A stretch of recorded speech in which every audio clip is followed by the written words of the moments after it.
Although,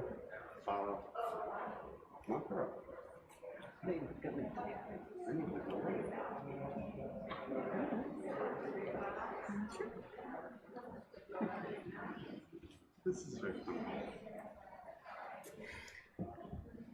It's a little dark. It's a little dark. They're too light. It's okay.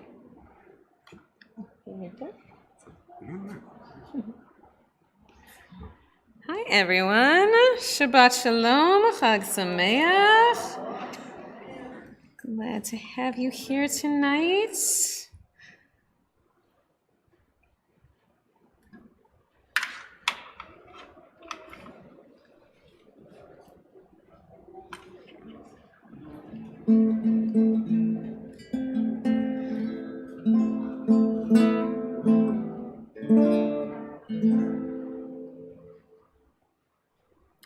Quick, everybody do what she's doing. No, wait, don't. Don't do that. Stay where you are.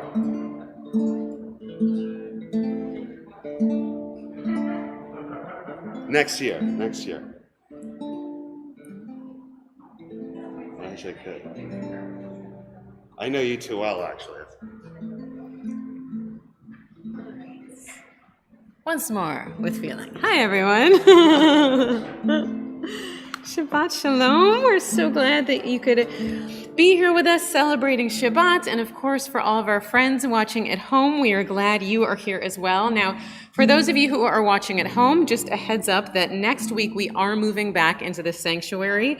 I know that the view from home is a little bit different here in the chapel than it is in the sanctuary. I think the sanctuary is a little bit easier to see. So hopefully it'll be a little bit clearer in the weeks to come. And for everyone else, we will look forward to seeing you back in the big room that is decidedly less big than it was in the high holidays, but still lovely. So we are going to start tonight by just welcoming each other in and singing a little bit of Hine Ma Tov. So if you like the words, it's on page 10, but the words are simple. They just say how good and pleasant it is to be here as brothers and sisters, as family and friends, one community together. Here's the music. Hine ma tov u'manayim, shevet achim gam yachad. Hine ma tov u'manayim, shevet achim gam yachad. Hine ma tov, shevet achim gam yachad.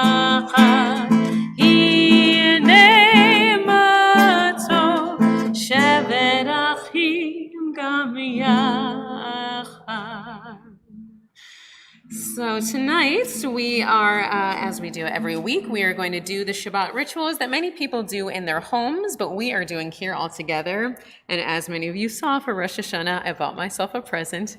It's a new lighter. I'm very excited about it that I can actually use.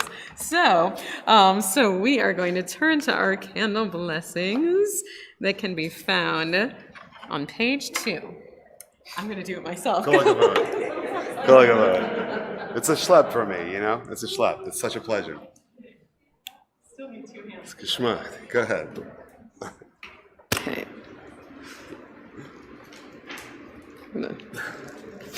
No pressure. Now there's all this pressure. Okay. There you go.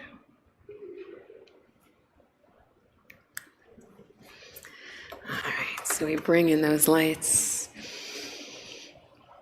Baruch atah Adonai Eloheinu melech haolam asher kitshanu b'mitzvotav v'tzivanu lahadlik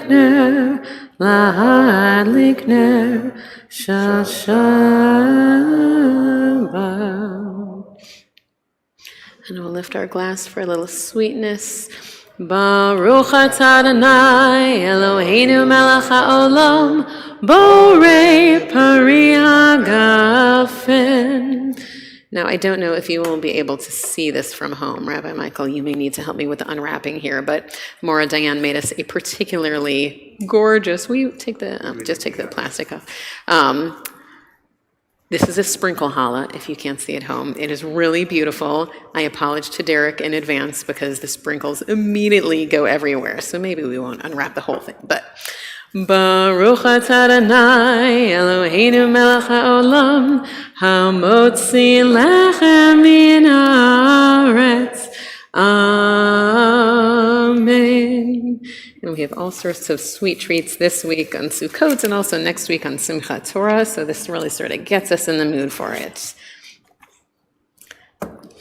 Tasty? So we're going to turn now, so many sides. We're going to turn now to Lecha Dodi, which you can find in your prayer books on page 20. And Lecha Dodi is this beautiful poem that is really just supposed to help us welcome in Shabbat and really understand just sort of the sacredness of this time and to recall that it's more than just a time, that it's really supposed to feel like a palace in time, like this amazingly beautiful moment. Actually, earlier this evening, I had the opportunity to sit with a bride and groom as they were getting ready for their wedding weekend. And you just know that moment when you see a bride getting ready for her wedding day, that there's something special and sacred. And so we look at this idea of Shabbat as being that sacred, magical moment each time we come together and pray. So Lecha Dodi is on page 20, and this one has a lot of lies in it. So if you don't know the words, you can always do lie. Lecha Dodi likrat kala, yalalai, yalalai, yalalai, b'nei Shabbat nekabala. Lecha Dodi likrat kala, yalalai, yalalai, yalalai, b'nei Shabbat nekabala. Shamor וזכור בדיבור אחד לשם ותפארת ולתהילה.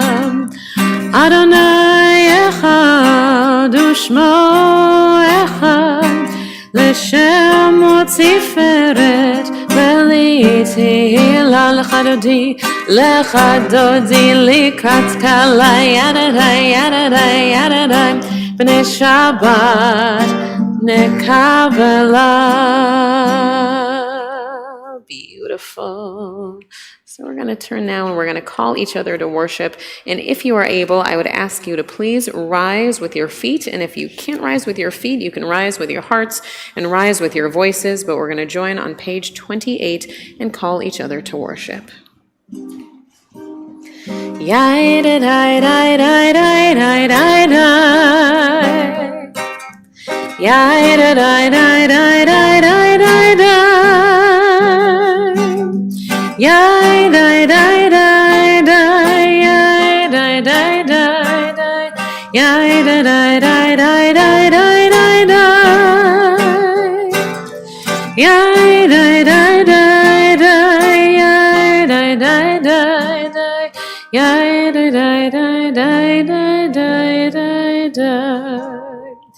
Baruch hu et Adonai HaMevorach. Baruch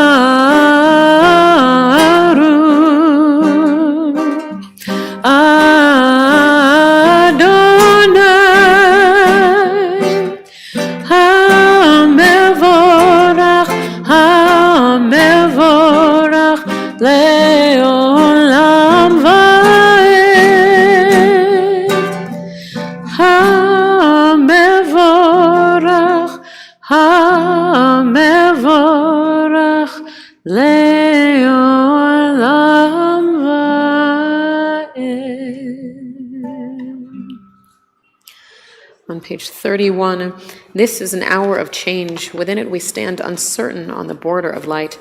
Shall we draw back or cross over? Where shall our hearts turn? Shall we draw back, my brother, my sister, or cross over? This is the hour of change, and within it we stand quietly on the border of light. What lies before us? Shall we draw back, my brother, my sister, or cross over? Baruch atah Adonai hama'ariv aravim. And we join in the words of Shema on 34.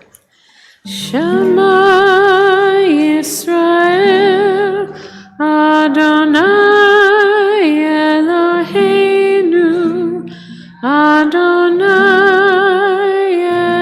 Echad Baruch Shem Kavod Malchuto Le'olam Va'ed. Please be seated. On page 36, we continue the Ve'ahavta. Ve'ahavta et Adonai Elohecha b'chol levavcha uv'chol nafshecha uv'chol me'odecha v'hayu hadvarim ha'ele asher anochi mitzavecha hayom al levavecha Vishinantam levanecha v'dibarta b'am b'shivtecha b'veitecha uv'lechtecha v'derech u'shokbecha u'kumecha u'kshartam la'ot al yadecha v'hayu latotafot b'neinecha וכתבתם על מזוזות ביתך ובשעריך למען תזכרו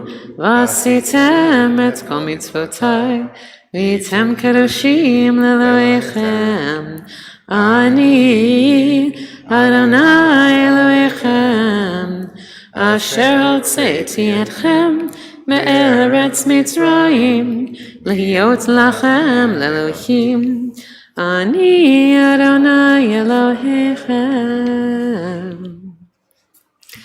So we'll turn now on page 40 to our Micha Mocha. And I was having a conversation with a young man the other day, Jonah, that about different melodies that we use for this. And the truth is that all of the prayers and songs that we do in this service, we use lots of different melodies, but the Micha Mocha is probably the one that we change up the most. So we try a different one every time, trying to find just the right melody to say that this is what Freedom's song should be. This one is kind of stuck with us a little bit, though. Feels appropriate. So join us, if you will, on page 40.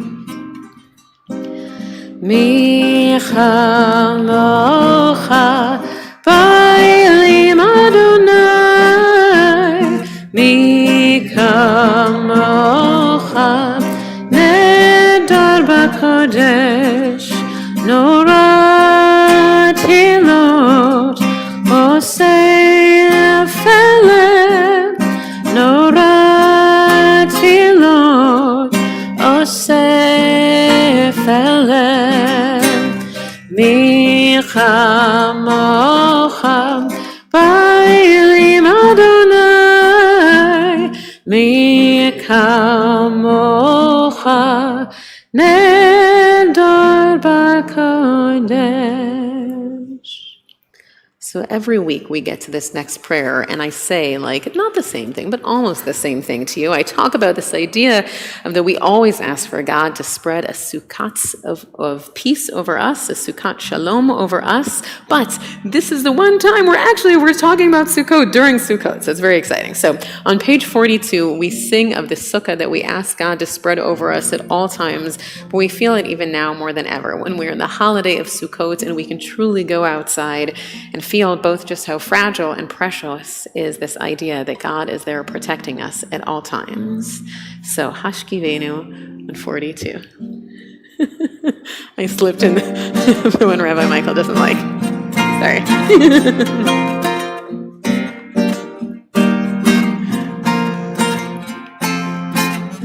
Hashkivenu Adonai Eloheinu L'Shalom V'hamidei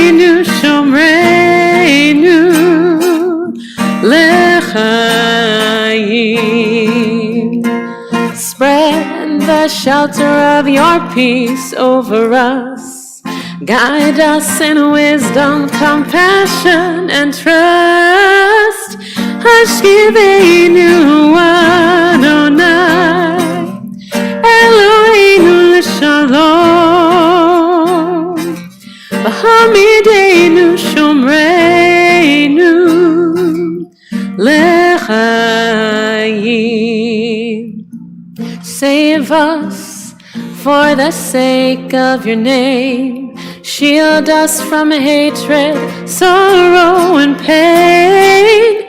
Hashkiveinu Adonai, Eloheinu l'shalom, v'hamideinu shomreinu l'chaim. We turn now to 46, and I'll ask you to please rise for words of tefillah.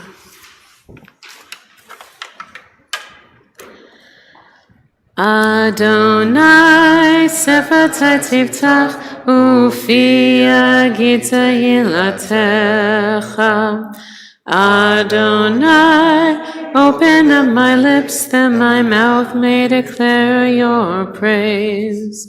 Baruch atah Adonai, Eloheinu v'Elohei avotenu v'imotenu, Elohei Avraham, Elohei Yitzchak, v'Elohei Yaakov, Elohei Sarah, Elohei Rivka, Elohei Rachel, v'Elohei Leah, Ha'el HaGadol, HaGibor v'Hanora, El Hayon, Gomer Chasadim Tovim, Vekonei Hakol, Vezocher Chastei Avot ve'imahot, Umevi Geula livnei v'neihem, Lema'an Shemo ba'ahava, Melech Ozer u'Moshia u'Magen, Baruch atah Adonai, Magen Avraham ve'Ezrat Sarah.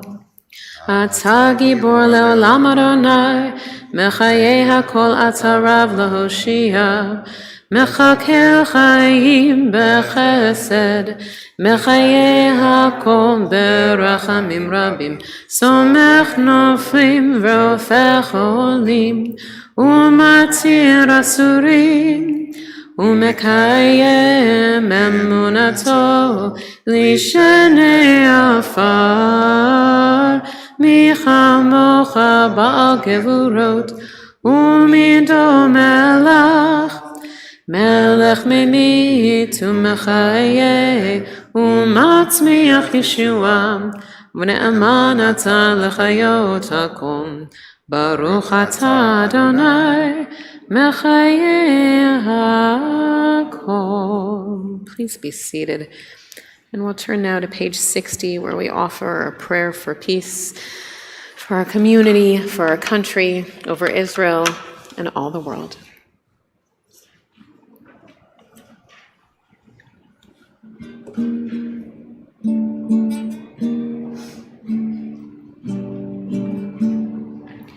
Shalom Rav Yisrael Amcha Tasim La'olam.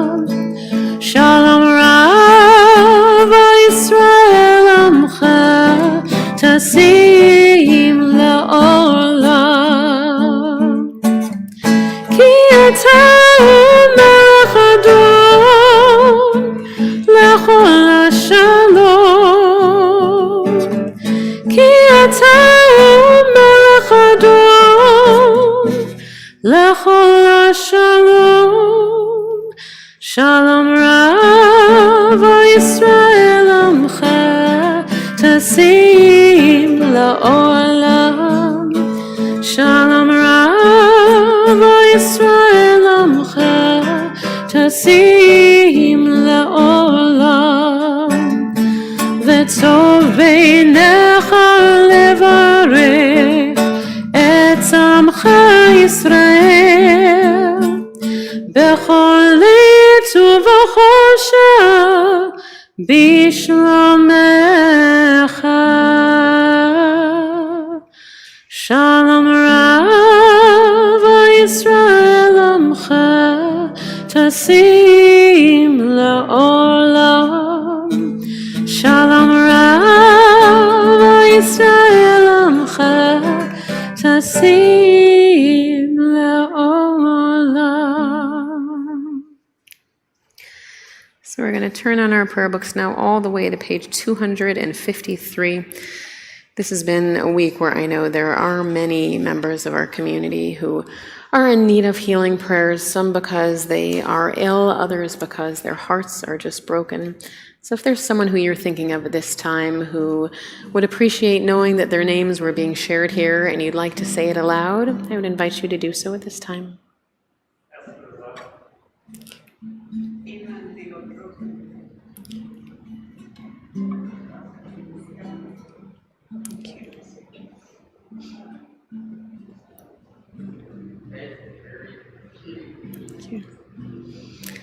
We're thinking too of Lisi Weinstein and Arlene Alper, of Jerry Krause and Aubrey Craig, of Beverly Garber and Ida Machin.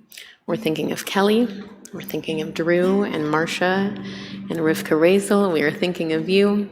And for all of those whose names we're saying on our hearts, we hope that healing comes your way. Misheberach Avotenu Mekor HaBaracha Laimotenu.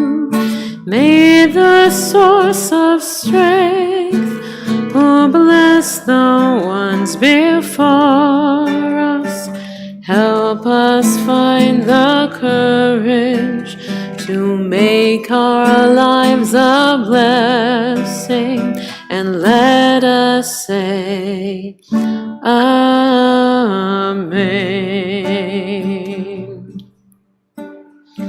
Misheberach Imotzeinu Mekor HaBaracha La'avoteinu. Bless those in need of healing with refuah shlema, the renewal of body, the renewal of spirit, and let us say Amen.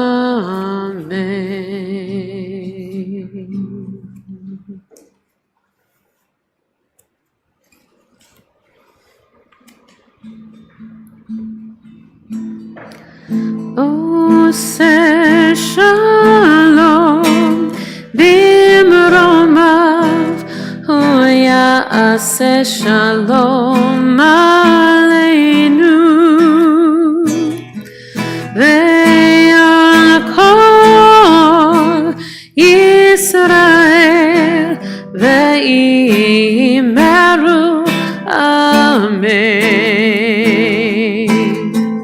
Ose shalom bimromav, hu ya'aseh shalom aleinu,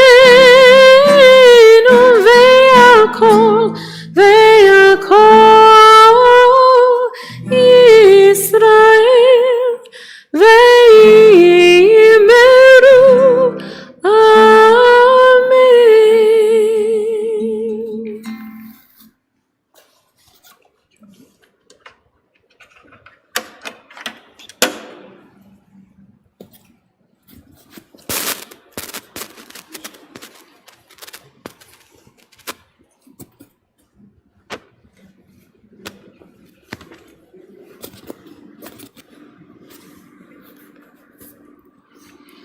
It's the holiday of special guests, so I feel like I'm guest starring right now.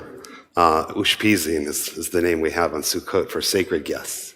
So I hope I can step into the role of something holy and something good. And I have been studying very hard and preparing for a message that I like to bring you that I am very glad that there are very young people here for. Because I wasn't sure if I was gonna tell the whole story, and now I think I'm gonna tell the whole story. Yeah, Okay, can everyone hear me? Yeah, okay. So right now we're celebrating the holiday of Sukkot. We have a sukkah that's right outside, and I remember standing outside on Sunday. It was a beautiful day, and we were really enjoying the weather. The weather has been really remarkable, thank God, although we're going to start praying for rain very soon. So that's sort of interesting. Not too soon in Missouri, I hope. No, I feel like, okay. So there is a book that we have that contains many volumes in the Jewish tradition, and it's called the Talmud. And the Talmud is, to be very brief, the entirety of Jewish civilization, all its practices and beliefs and arguments and customs. And one of the single volumes of the Talmud is entirely on Sukkot. And while different volumes of the Talmud are dedicated to many different things, the holiday of Sukkot is of very huge importance. And because I'm going to be teaching a little bit on the Talmud, I figured I should study up and prepare, especially for the holiday, this holiday in particular. So I started looking into the entirety of the study of Sukkot and what it teaches. And there are different things that it teaches. We're going to experience some of those things in the service in a little bit. It teaches about the lulav and the etrog. It teaches about building a sukkah, how to build a sukkah, how to not build a sukkah, how some other guy built a sukkah that you should definitely never build. And then there's lots of disagreements on exactly what a sukkah is, and that takes up a lot of time. And so I can tell you exactly what a sukkah isn't. But that would not really be what the entirety of the whole of the teaching of Sukkot is. So apparently, the Sukkot that we get, and I don't want to disappoint any of you for being born at the wrong time, but the Sukkot that we get is really like 9/10 of the original Sukkot. We're getting a mere shadow of what Sukkot used to be, which I think is saying a lot considering all the things that we do for Sukkot and the amount of different rituals that we have, the amount of time that you put into constructing that sukkah that some people do, although I have to tell you that in our family, I feel a bit of guilt and shame. It's a back and forth every year, and we're very lucky to have a synagogue that we can go to where you can come and visit and share the sukkah. What we don't apparently get that Jews got 2,000 years ago was something very special that was a part of Sukkot that apparently we're missing. Now we go from Sukkot, and does anybody want to try, does anybody know the next holiday is? Simchat Torah. Look at a gentleman sitting in the front row and raising his hands. Fantastic. Let's see, I said sacred guests. Sacred guests. So Simchat Torah is next, but Simchat Torah was not practiced in biblical times. Simchat Torah isn't in the Torah, but Sukkot is. And so Simchat Torah began after Sukkot. And what we're getting is going to be great. And so they missed out on Simchat Torah 2,000 years ago.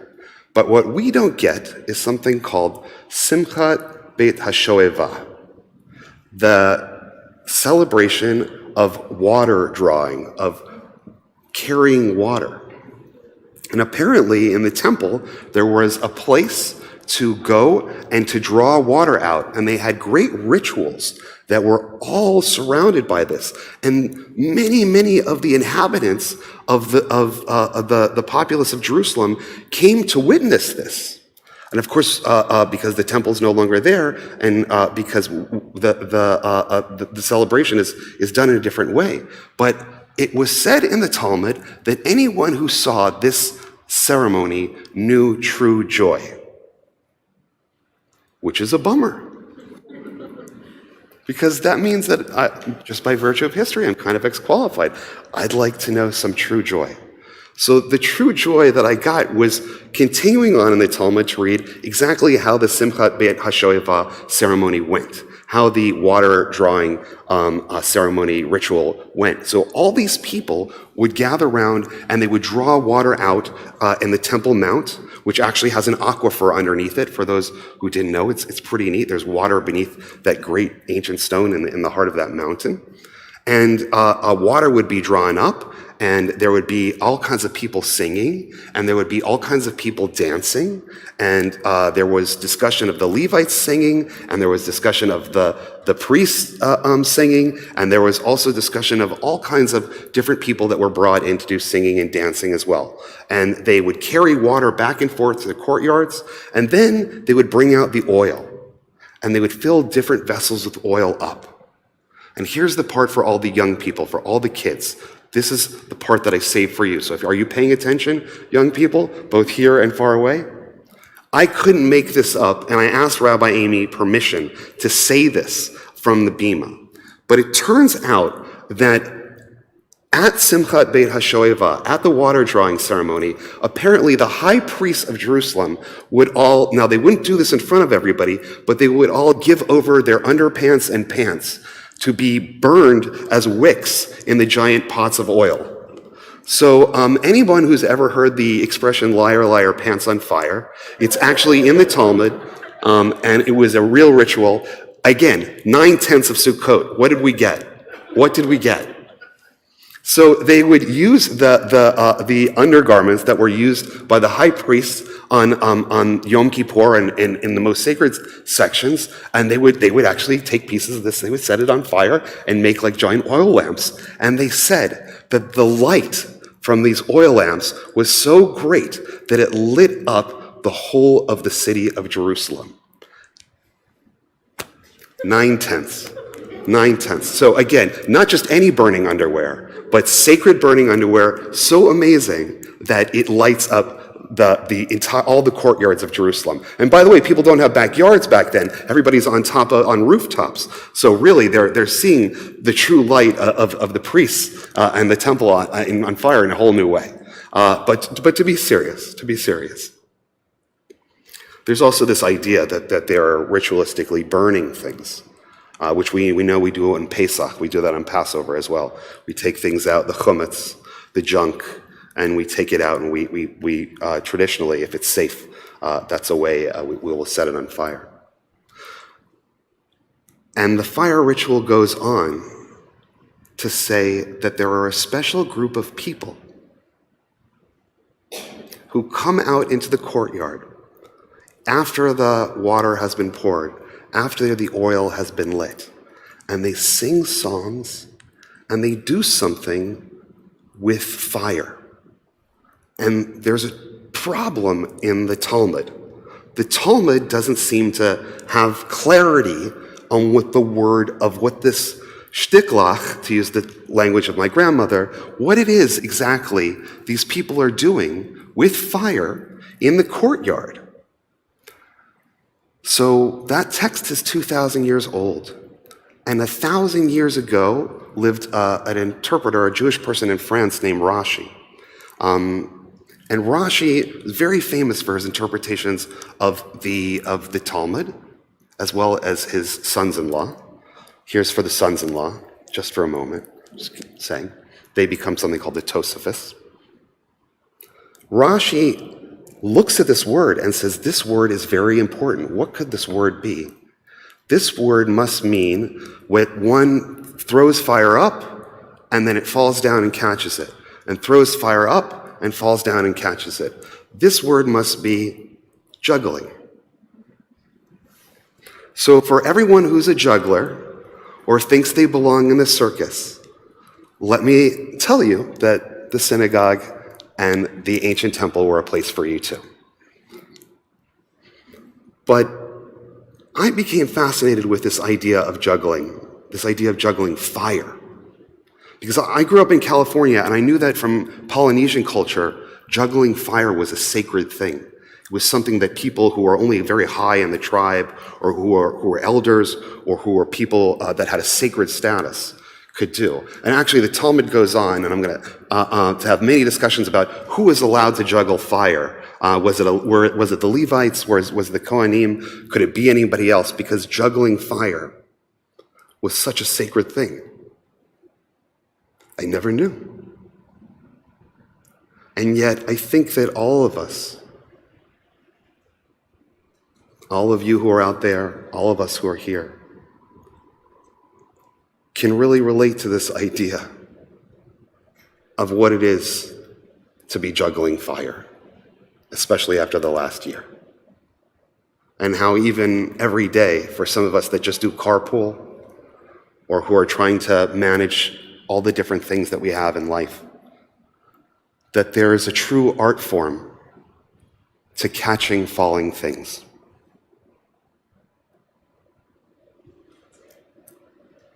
And reading that in the Talmud was a reminder to me that anyone and everyone at this time is very busy juggling and trying their best not to drop anything and to keep everything aloft. And to all of you, I just want to say, it's a sacred thing that you're doing, that juggling of the fire.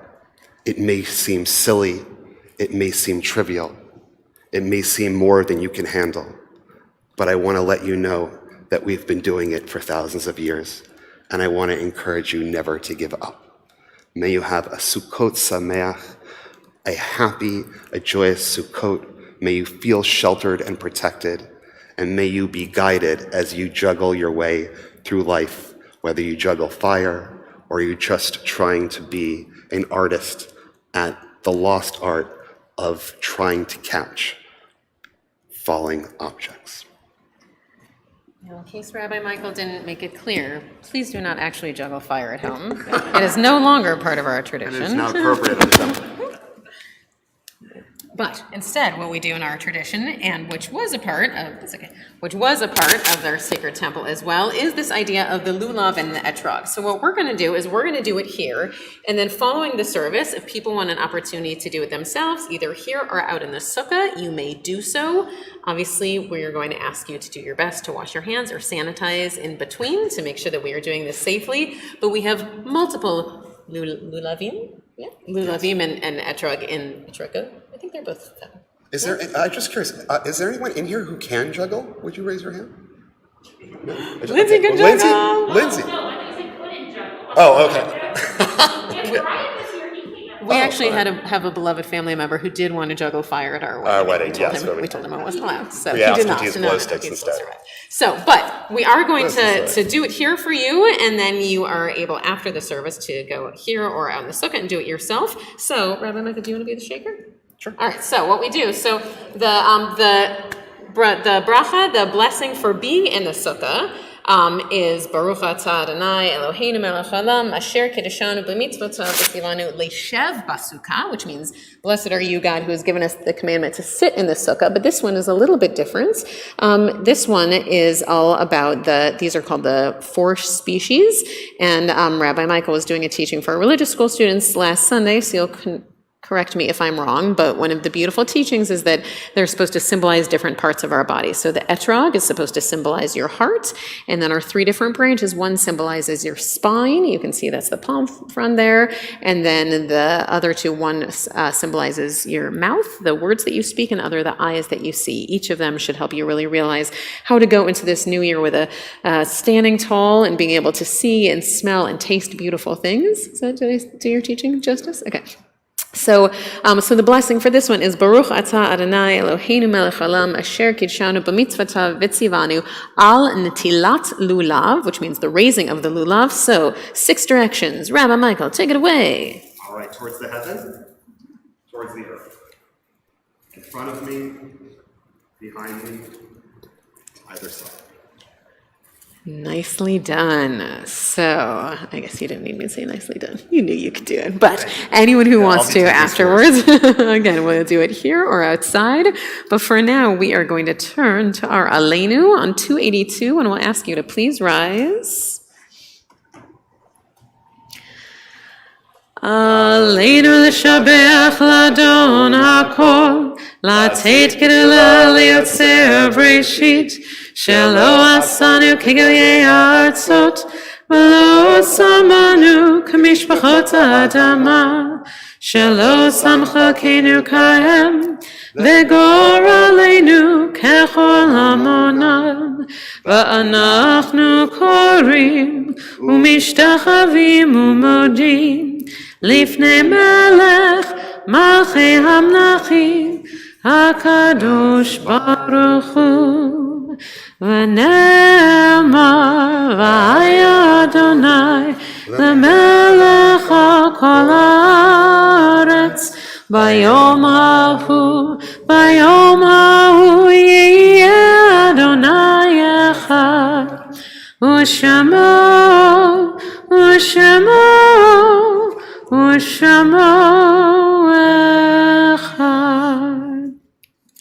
Rabbi Michael mentioned the idea of ushpizin, which is the word we use for guests who come into our sukkah. And the beautiful thing about ushpizin is it doesn't have to be people you know or people who are even in the room with you. And sometimes ushpizin can even refer to people who have passed away and who you still are thinking of at this festival time. And so I know that we have lost some really special people in our congregation this week. And so our hearts go out to their families in sympathy as we recall their names: Ellen Beiersdorf, Bernadine Schumann, Shelley Stone. And we now recall the names of those, the anniversary of whose death occurs on this Shabbat, and whose names have been inscribed in the archives of our congregation or on the Wall of Honor for perpetual memorial, as Charles Baer, Arthur Bierman, Dr. Arthur R. Bortnick, Mary Cohen, Evelyn Rotman Fleischer, Joseph Jack Foreman, Bobby Ann Fox, Victor Friedman, Michael David Gall, Joseph Gantz, Jack Gerstein, Elizabeth Gould, Jerry Grodsky, Sidney M. Harris, Francis L. Heen, Adali Kessel-Holm, Lee Holtzman, Mary J. Isaacs, Amelia J. Jacobson, Saul B. Kaiser, Aaron Lander, Dr. Alfred Latman, Gussie J. Levy, Ignatz Lowenberg, Clarence Edwin Mange, Leopold Orchard, Amy Dennis Piron, Hedwig Reichenberg, Michelle Cheryl Rich, Dr. Robert Rockman, Theodore Rosenberg, Samuel Schonbrunn, Anna Ninzanski-Scherberg, Michael Sherman, Rose Siegfried, Julia Staden, Frida Steindecker, Martha Levy-Steinfeld, Miriam Flarsheim-Tucker, Carl M. Vetzberg, Sigma Victor, Isaac Watelski, Clara Goldie Adler-Wolf, Rosalie Hanlon-Woolman, Francis Bierman Yedidia. So with those names and the names we keep in our hearts, we turn to the words of the Mourner's Kaddish on page 294. Yitkadal v'yitkadash shemei Rabbah, Be'alma divarach yirtzeh v'yamlich malchutzeh, b'chayachon uvyomechon, uv'chayei d'chol Beit Yisrael, ba'agala uv'izman kariv v'emru amen. Yehei shmei Rabbah mevarach la'alam olmei almaya, yitbarach v'yishtabach v'yitzpa'ar v'yitromam v'yitnaseh, v'yitzadar v'yitaleh v'yitalal shmei d'kudasha b'richu, La'ela min kol birchata v'shirata, tushbachata v'nechamata, ta'amiran ba'ama v'imru amen. Yehei shlama rabba min shemaya, v'chayim aleinu v'al kol Yisrael, v'imru amen. Oseh shalom b'mromav, hu ya'aseh shalom, aleinu v'al kol Yisrael, v'imru amen. May the source of peace send peace to all who mourn and comfort all who are bereaved. And we say, Amen. Oseh shalom b'mromav, hu ya'aseh shalom, aleinu ve'al kol Yisrael, ve'imeru amen. So before we send you out to the sukkah or invite you to do the lulav and etrog here, a word about next week. So next week is our celebration of Simchat Torah.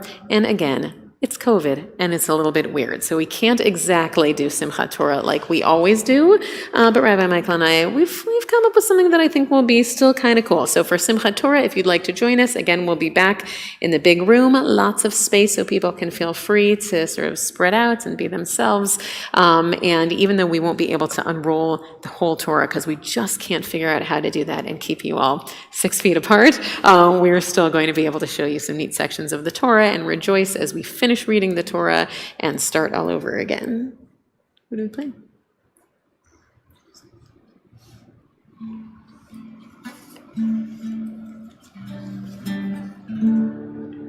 Okay, so let's end with a little OZ. Ozi v'zimratya vayayili Yeshua. Ozi v'zimratya vayayili Yeshua. Ozi v'zimratya vayayili Yeshua. Ozi v'zimratya vayayili Yeshua. So let's do this. For those of you who want to stay here and shake the lulav and the etrog, we can do that. For those of you who would like to go out to our sukkah, I think I saw Lisa out there, so maybe we'll invite Lisa to lead the way out to the sukkah for those who would like to join us out there. And there's another lulav and etrog out there that you can use as well. So either way, if you want to shake it, here we are.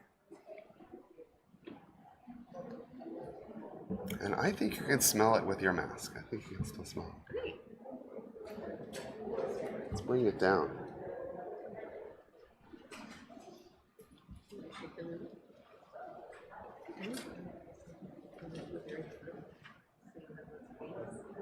Have a lot of babies. Many young sire, many young sons. Wait. You need two hands. This is very silky. You ready? Hands. Up to heaven. Up to the heavens. Down to the earth. All right. To the year ahead. To the year in front of you, behind you. To one side and the other side. Mazel tov. All right. The plastic bag. Oh, I know. It's so funny because I'm so neurotic. That's so funny. We have to see if they work out. The acoustics in here are so interesting. It's so beautiful because I can hear you singing so nicely. Where can I stand where you won't hear me sing?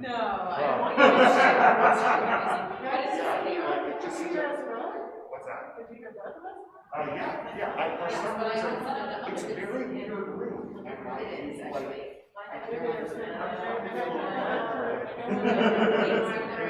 It's just really nice. And we can do services alone for so long. To hear your voices is so beautiful. No, it's so nice. It's so nice. Yeah. It's just such a really special thing. Seems like you've had a very full week today. Yeah. Oh my goodness, it was. A lot of juggling fire.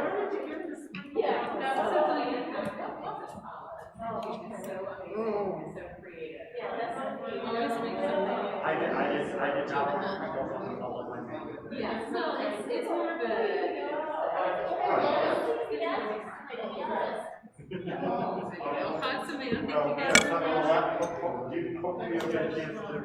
Yes, that is the plan. One of these days, we'll figure it out. I'm not sure when that'll be, but. But you know, they have these t-shirts that accompany that rabbis and cantors kind of like thank God it's Shabbat. Yes, totally. All these people are like working hard. Yeah, I can say, I don't know if they're right. Did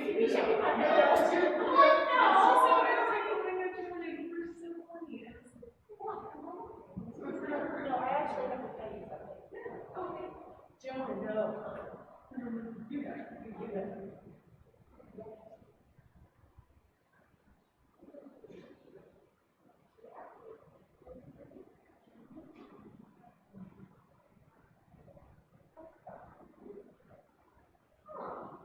Yeah.